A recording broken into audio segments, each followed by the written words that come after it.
Good morning, welcome to Zee Telugu news. నేను రత్న. ముందుగా బులెటిన్లో హెడ్లైన్స్ చూద్దాం.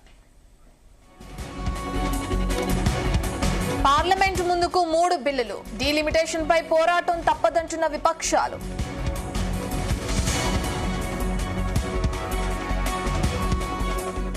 సమ్మె చేస్తున్న విద్యుత్ ఆర్టిజన్లకు బిగ్ షాక్. విధుల్లో చేరకపోతే ఉద్యోగం నుంచి తొలగిస్తామన్న ట్రాన్స్కో.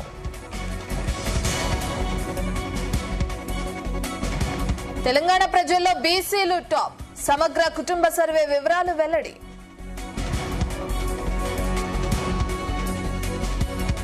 కర్నూలు జిల్లాలో బొలెరో రెడీమిక్స్ లారీ ఢీ. 8 మంది మృతి, 12 మందికి గాయాలు.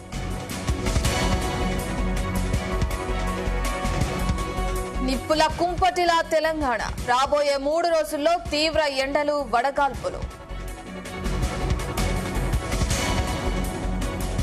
దేశంలో నక్సలిజం అంతమైందన్న కేంద్రం. ప్రభావిత జిల్లాలు ఇక లేవని ప్రకటన.